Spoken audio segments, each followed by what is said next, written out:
Hey everybody, this is Brian at MA-Motorsports, and in this video I'm going to walk you through the unboxing and installation of the ALARIA high pressure ATTESA hose.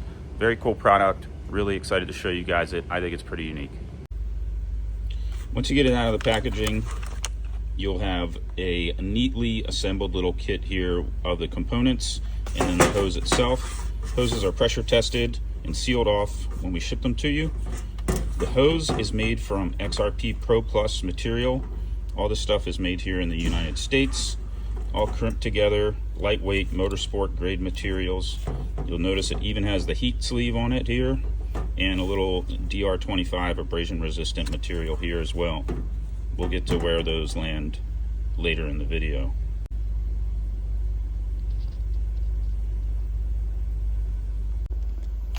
The hardware kit is pretty straightforward, as this is not a very complicated kit. It comes with a bracket that we make, a special fitting that goes into the back of your transfer case, some hardware to hold these clamps on, which holds the line up, and then the banjo fitting for where it attaches back to the ATTESA pump. Here are those pieces out of the packaging. Again, little Adele clamps, just cushion clamps that hold the hose to the car, all in factory locations. And then this bracket, which is one of those factory locations. We CNC bend this bracket here in-house. It was designed by us. Goes in the factory location. Very cool. This little fitting right here is also very special and unique to our kits. Other kits on the market try to seal the hose onto the back of the transfer case with a crush washer, but it's not designed to seal that way. It's actually designed to seal on this inverted flare here. And since there's no fitting on the market deep enough, we had one custom made just for this kit to guarantee no leaks.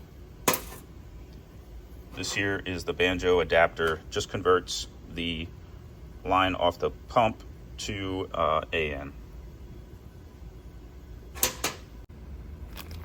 An available option when you buy our ATTESA line kit is this pressure sensor. This goes right at the transfer case. It's got an AN to AN adapter, and it even comes with a high quality Honeywell sensor also. The sensor itself is rated to 500 PSI, which is more than enough.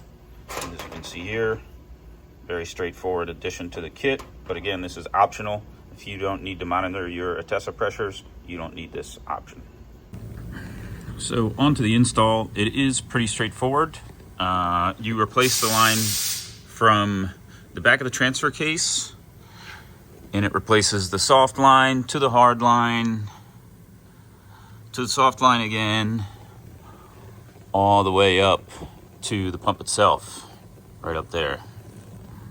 So you start by just disconnecting both ends, and then you have these mounting provisions there, and one right there as well. So just disconnect all those and drop your old line out. All right, we got our nut off there, and we disconnected that bolt up there from the bracket. It holds that bar to the hard line. And then the next step is we have to crack this 24 millimeter banjo bolt loose to take the line out in two parts. So we're going to start to make a little bit of a mess. And then there's that bracket right there, 10 millimeter bolt to get that off. It's a little tight up there. But once we get that off, we'll take that other banjo off up there on the pump. 17 millimeter. I suggest using a line wrench if you got it here for the back of the transfer case.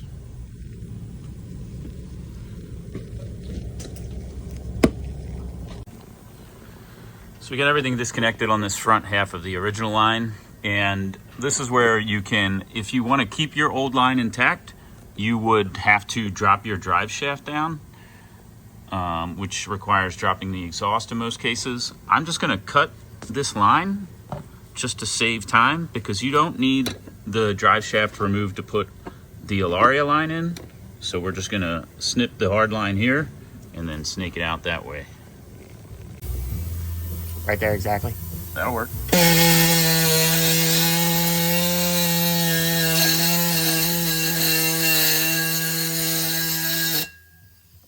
you get the point. That one's kind of tough to get to. It's a 24 millimeter also. I broke it loose with like a longer ratchet down through this little window here. And I put a short ratchet on it just to run it back out.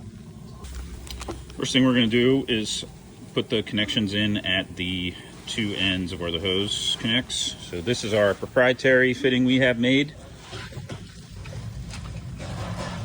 Threads in no sealant or anything because again it seals on the flare. If you chose the pressure sensor option, then you will also get the sensor and the adapter fitting for it. So we're going to start by threading the sensor into the adapter. These are NPT, so a tapered thread. That should get a little bit of thread sealant.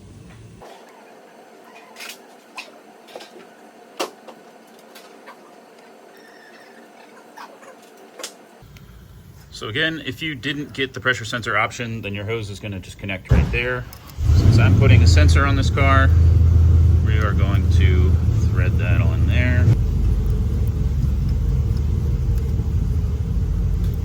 All right, kind of angle that as you wish. Make sure you can still get a connector on there. Then up on the pump up above the subframe, this banjo goes. We supply a new bolt, 6AN banjo adapter, and 2 fresh crush washers also. So we're going to thread that up in above the subframe. Got our dash 6 up in there, and I'm just leaving that loose for now so we can adjust the angle. Next step, we're going to hang the line up in the car. This side of the line with our logo goes to the transfer case. It has the heat sleeve on it, just like an original line, just to protect it from the exhaust. So this side will go towards the subframe.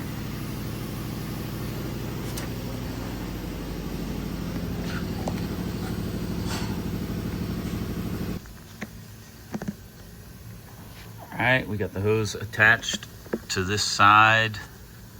We can snug this up.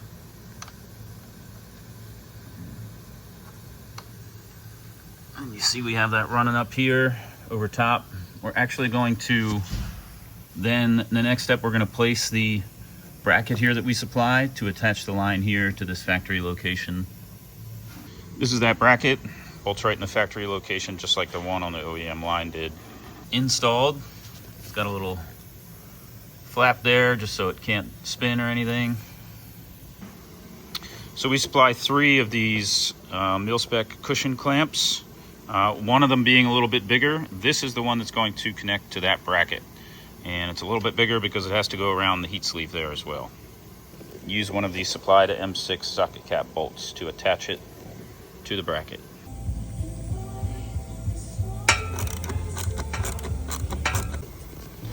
The next one of these clamps, the last 2 are the same size, and the bolt are going to go here onto that bracket that we left. If you can see that up there, that's where she's going to go.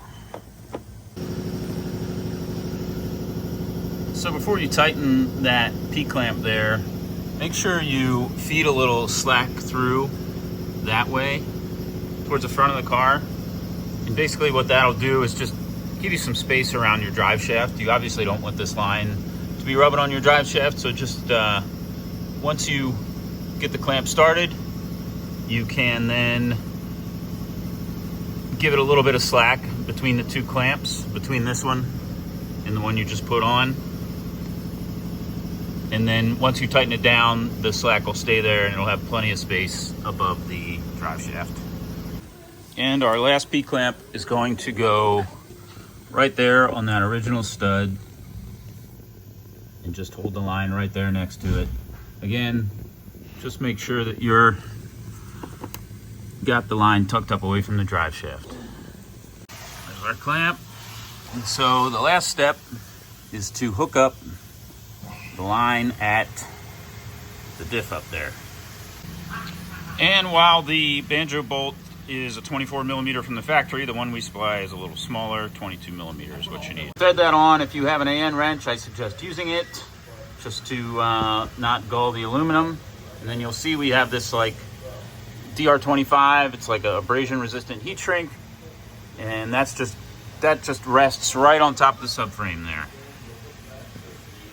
Tighten up. And then after you get tight, fill your system and bleed it using that bleeder right there, and you're good to go. And of course, don't forget to apply your ALARIA decals. Wrap on this video on the ATTESA line installation. If you have any questions, please leave them in the comments or send us an email. Also, I'll put a link in the description to where you can buy this kit. It's also available for R33 and R34. So again, any questions, hit us up. Make sure you subscribe for more awesome content.